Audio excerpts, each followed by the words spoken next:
Welcome back, friends, gamers, and fans of awesome dragon tattoos. Today, I want to take a bit of a different approach to my last video and shift into talking about one of my favorite games, Yakuza Kiwami, through an analysis of queer representation. Yakuza Kiwami is a full-on remake of a game that first released on the PlayStation 2 back in 2005 in Japan and 2006 in the US.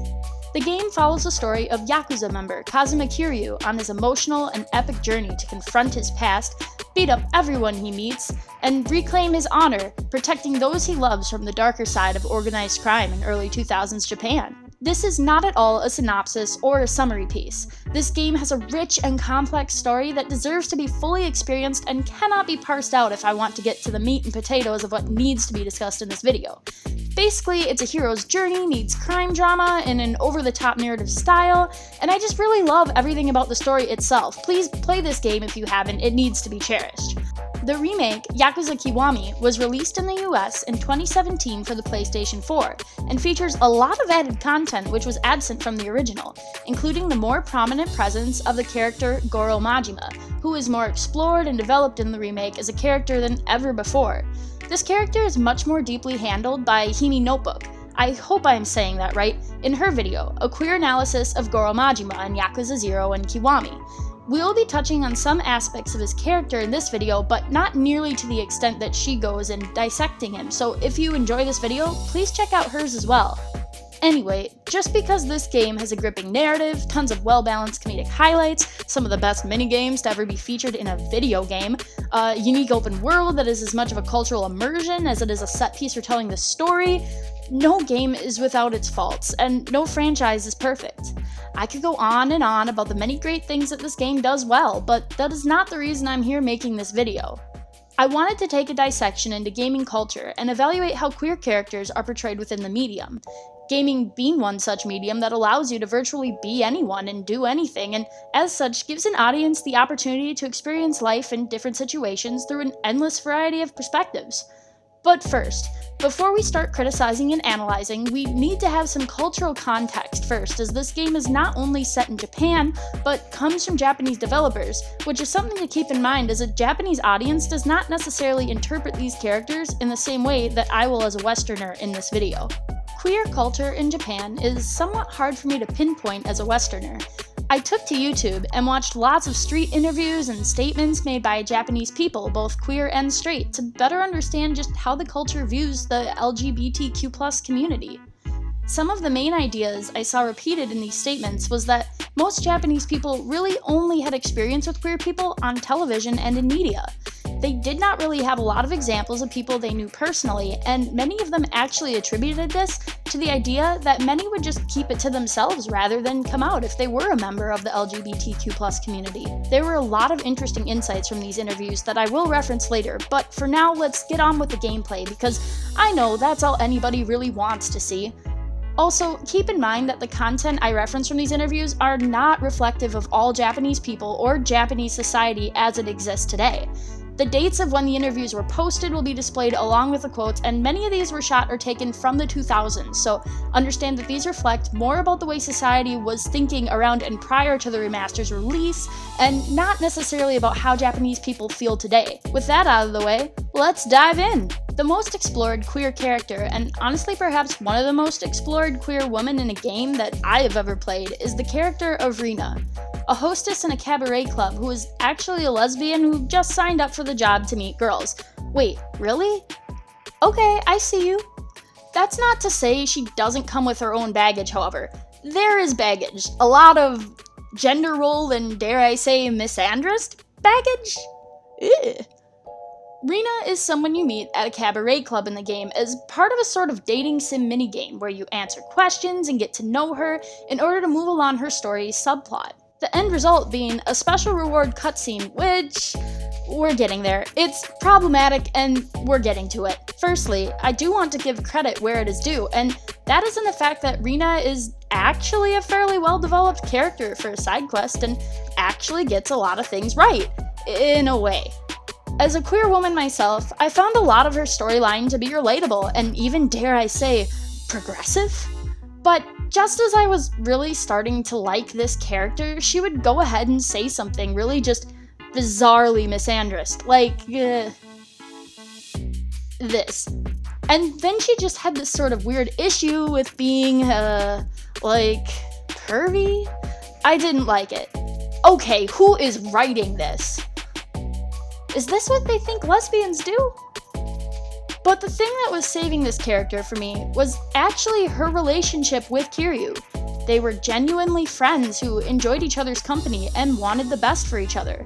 Rina would come to the club and tell Kiryu about a girl she was interested in, and then ask him for advice and sort of just hang out with him once in a while. And the male protagonist was completely okay with this. He never overstepped his boundaries or demanded anything other than friendship from Rina. In fact, there is a point toward the end of Rina's story arc where she starts to feel like giving up on finding love and hints to wanting to just date Kiryu. And he flat out refuses! They have this weird dynamic where Rina, although she is a lesbian herself, is written in a way that makes her seem super sexist at some times. And at others, sort of a feminist.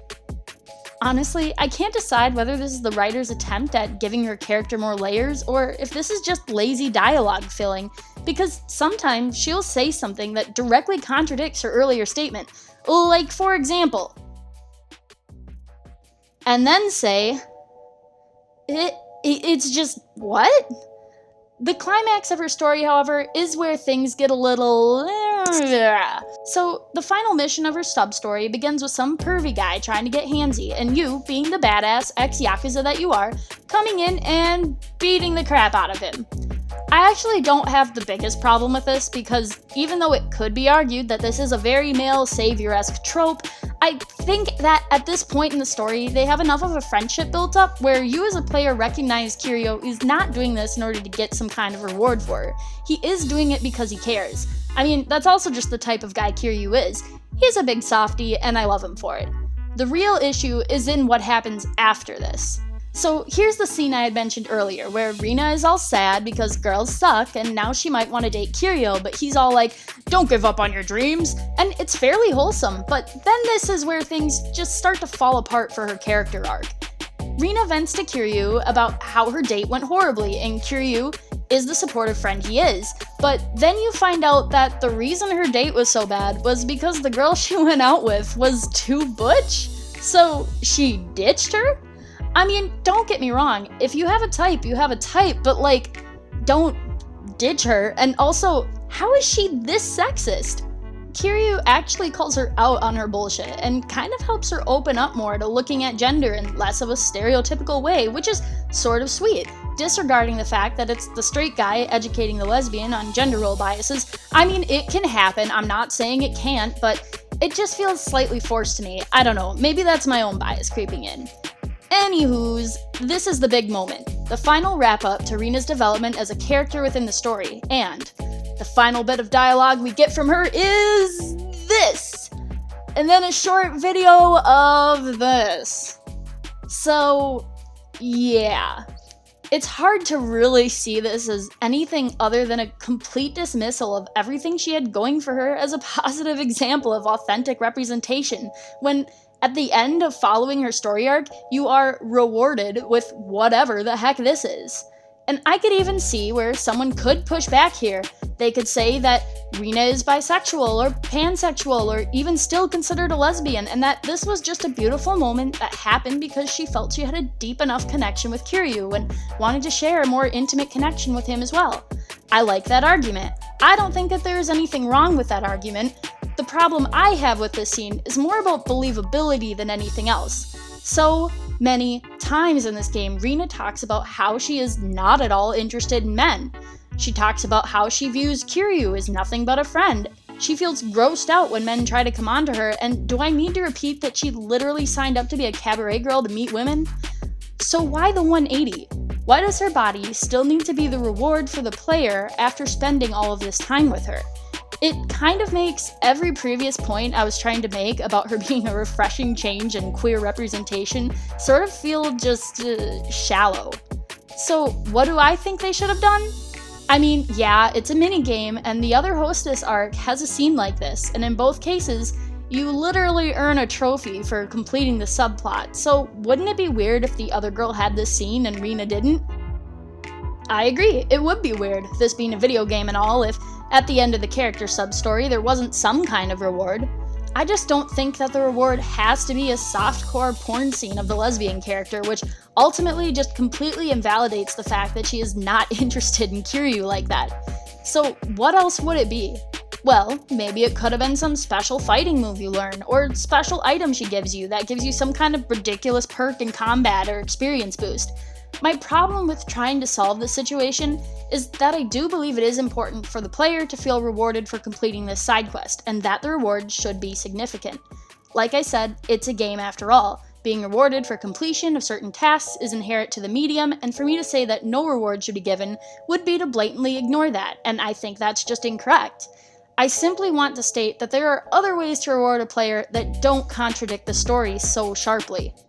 Going back to the Cabaret Club for a second, there is a term which Rina uses that I as a Westerner was not quite familiar with, but the context of how it was used and the way it was talked about sounded relevant enough that I figured I'd do a little digging, and it turns out that this term is actually very helpful in kind of explaining some further layers into just how different the cultural understanding of the queer community is between Japan and the West.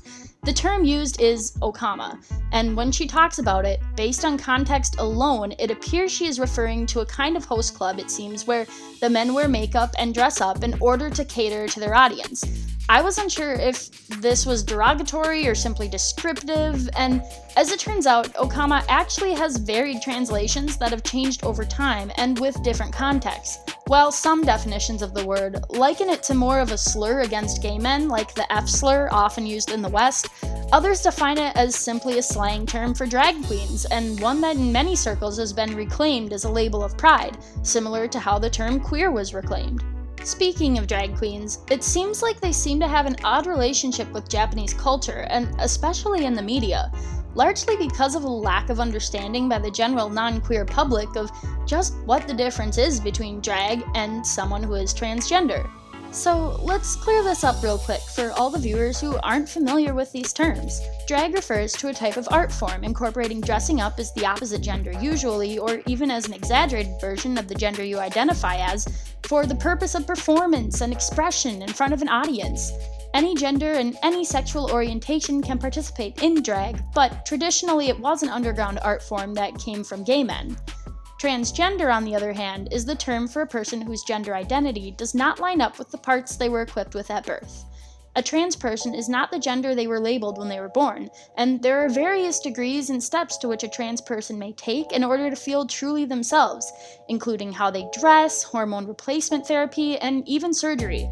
But none of these steps are qualifiers for being trans. I want to make that clear. Of course, these are loose definitions, and because labels are very personal, I don't want to imply that these are the only ways to define these groups. More, I just want to make this distinction now because, as we'll see in our look at how Japanese culture views the queer community, these two terms seem to get a little muddied. The laws in Japan are such that gender reassignment surgery is not possible until an individual has gone through both being diagnosed with gender dysphoria by a doctor and then also has completed hormone replacement therapy. This is very different from our current understanding of gender politics in the US. Gender is more and more so being viewed as a spectrum, and many even outside of the LGBTQ+ community are becoming more willing to recognize transgender folks as who they are inside and by how they express their gender identity, regardless of what they were equipped with at birth. Although our understanding is far from perfect, there is a recognition that someone can have pronouns which don't necessarily have to line up with the body parts they have at the time, and that those pronouns are not any less valid than someone whose pronouns do align with their sex organs. In Japan, however, at least from a governmental point of view, transgender people are not considered their true gender until the reassignment surgery, and therefore do not have any legal power to change their pronouns before this happens. The reason I am bringing all of this up has to do with the next few characters that I want to discuss. This is where the lack of distinction between these two concepts in the culture starts to seep into how these characters are portrayed in the media. So, as a queer woman, I do feel more informed on the experiences of characters like Rina, where I feel like I can criticize the way that she is depicted. Granted, my views do not reflect the views of all queer women, of course. However, when it comes to characters such as the ones I will be critiquing in the following portions of the video, I do not feel that my experience as a cis woman really informs anything about the experience of trans people or of those who participate in drag. Therefore, I have recruited the help of my lovely friend Dev to help me out. Dev is a trans woman as well as a drag queen, so I showed her some of the same clips I will be talking about in order to get a better picture of how seeing these scenarios played out actually affects someone who is directly affected by portrayals of trans folks. Disclaimer that the views expressed are her own and not representative of the entire drag or trans communities respectively. So, we already talked a little bit about the distinction between transgender and drag and why it's important. For example, there's a mission which is somewhat infamous within the game for being less than PC, we'll put it that way. The substory is titled The Truth About Beauty and begins when Kiryu catches a woman's eye in an alley and is invited to, go spend some time with her. The scene cuts to black and we see this dialogue. Kiryu is shocked to find that the woman we can only assume he was starting to get frisky with turns out not to be what he was expecting. This is meant to be a comedic moment when Kiryu discovers that he was, and I use this word very carefully here, tricked by the woman when he discovers she is trans. The intended comedy is further emphasized by the way that a man suddenly rushes in to help the woman, now referring to them as bro. This is what I mean by the whole Japanese culture seeing people cross-dressing as being in drag until they have their gender reassignment surgery. The audience is meant to assume that as soon as we find out this character has male sex organs, they are okay with being identified as male. So, the mysterious man jumps in to defend his bro and steps up to fight Kiryu. After a brief battle, it is then revealed that the man you fought was trans as well, except the dialogue that follows makes it seem sort of muddy again, as the difference between trans and drag again seems to be blurred by the inconsistent use of pronouns.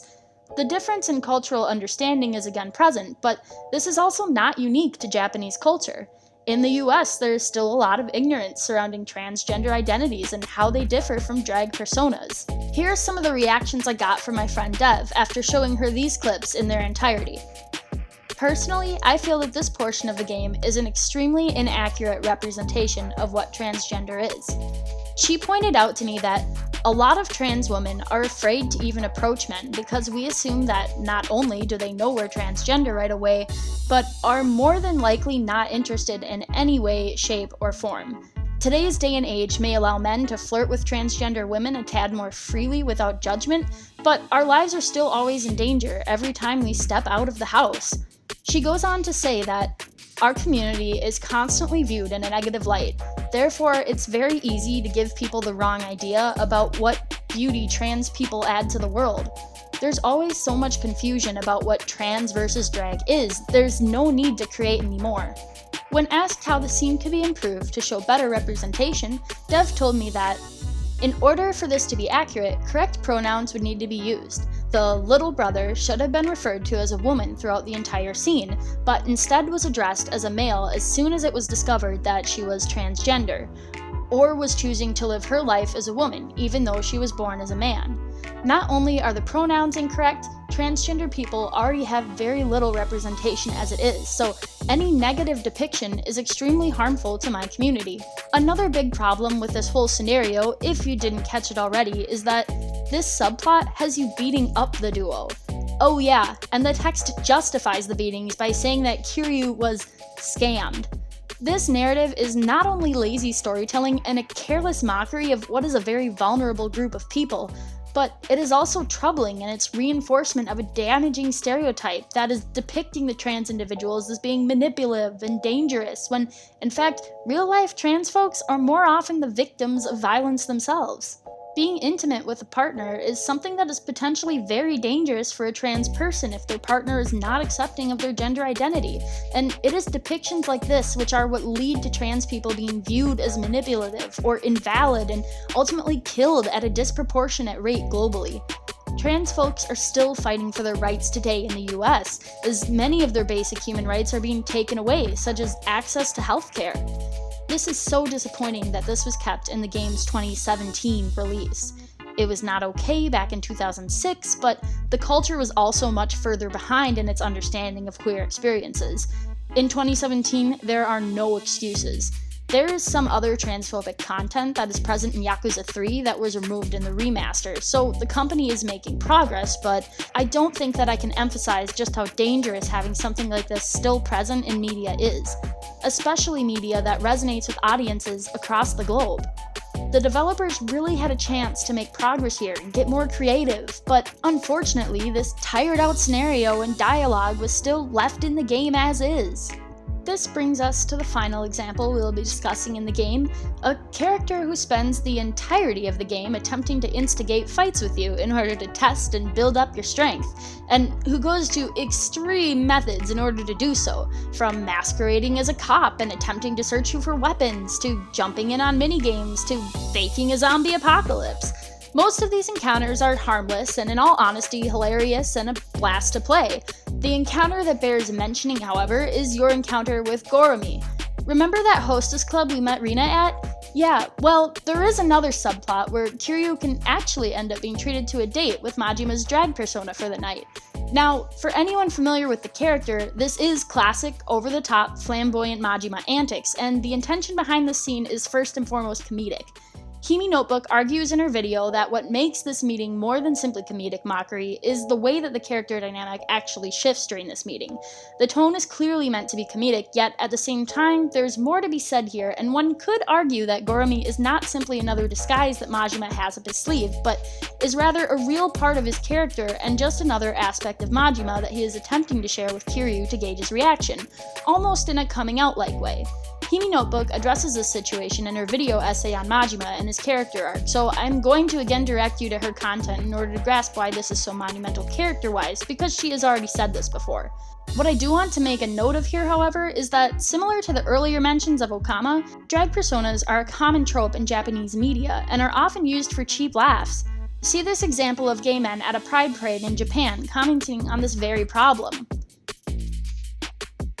This context sort of makes me want to lean on the side of caution and say that no, I don't think that this was done necessarily to further develop his character as much as it was simply to expand upon his intended insanity.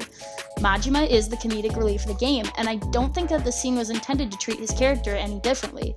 There is some nuance to this, and like I said, Himi Notebook definitely does hold a convincing argument for the other side of this issue as well, although she too does not deny the obvious problems which come along with comedic depictions of drag characters, even if one could say that the scene is also a form of pivotal character development.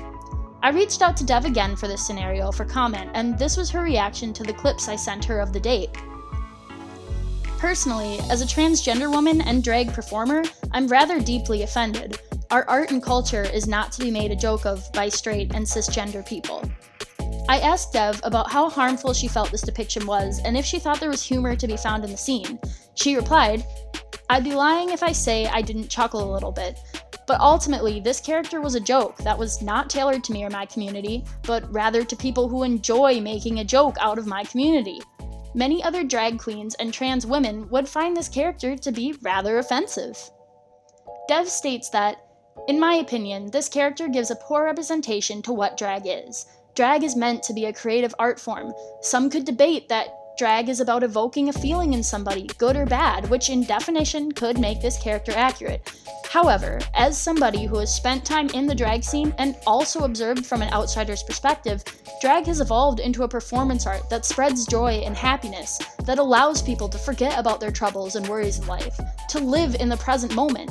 This character is basically a joke in a game, which dismisses all of the hardworking drag performers who do so for a living." Another aspect of this scene, which I really want to critique, is what takes place directly after the dating sim portion. The part of the side quest where, you guessed it, you beat up Goromi to show how manly and tough you are. I understand that the core mechanic of this game is fighting. It's a narrative-driven, open-world brawler. Like, that is not lost on me, I promise you, but I do not think that it is at all crazy to ask that, hey, maybe we not be fighting stereotypical representations of groups that actually face very real threats of violence in their daily lives? Please? Regardless of whether you want to make the argument that Goromi is actually Majima expressing his queerness, or that the whole persona is simply an instigative tactic to lure Kiryu into a fight and nothing more, the consequences are the same. The game pits you against a drag queen in a fight, and when the player follows through with the consequences of that setup, it leads to the unsettling imagery that we see here. It's hard to talk about and it's hard to watch. For as much as this game does right in terms of mainline story and gameplay, it seems to do just as much damage, if not more, towards several members of the queer community. The bottom line is that I don't think that the game would lose any sort of value or enjoyment by the fighting portion of this scenario simply not being a part of the equation. For as much as one could try to justify this fight, one could also be trying to educate on why it is that this could be viewed as unjustifiable. I think that to include things like this in a game, even a remake of an older game, in 2017 is pretty... So, the queer representation within the game of Yakuza Kiwami is far from perfect. In fact, in many ways, it is downright dangerous. I don't want you to get the impression, however, that I am condemning the entire work of the game or of the publishers and developers on account of the parts of the game that I have severe disagreements with. I think to do that would take away my credibility as someone who critiques the media of video games, and it would frankly not really illustrate my point. The thing is, at the end of the day, I'm still playing this game, and it would make me a hypocrite to try and cancel the franchise or demand that everyone burn their copies of the game in order to prove some kind of point. I don't think that that mindset is productive, and it doesn't allow for the developers to grow with their audience and with the culture. It is my hope and my sincere challenge to Masayoshi Yokoyama, the writer of the game and for the Yakuza series, to use this critique to improve the games going forward and provide experiences that may cater to a wider audience of players. Please continue making games, but also please open up your heart and do your best to consult the LGBTQ+ community directly to help with creating potentially more authentic and more progressive depictions of queer experiences. This challenge to the writers and development teams at Sega is far more effective, I believe, rather than to dismiss the media entirely. This goes for all media that we see as problematic. Engage with it more deeply by means of critique, by means of education, by means of writing to your favorite game companies and challenging them to improve their storytelling. Heck, that's how they got content actually removed from the Yakuza 3 remaster. The Yakuza series has shown it is willing to learn. We just have to be adamant yet sincere enough in our critiques and in our requests to help them grow towards more inclusivity and improve storytelling and humor in their future releases. Thanks again to everybody who stuck around to watch this video until the end. Please hit a like and subscribe and ring the notification bell to stay up to date on future video essays or more top 5 lists. I really did my best to try and analyze while acknowledging the nature of video games as a medium, and I hope that I did that without creating too many angry gamers. I am a gamer myself after all. I'm not out here against video games, I promise. This is, after all, a game I love, and it is only one in a very expansive series, so as I play more entries, I will likely have more representation in other aspects of these characters to explore and comment on. Do you like this style of video, or do you prefer the shorter list-based format? Let me know your thoughts please in the comments, as well as feel free to open a discussion on this topic. Do you agree with the things I said about how this game handles LGBTQ+ topics? Is there something I missed? Let me know. Catchowyum, signing off.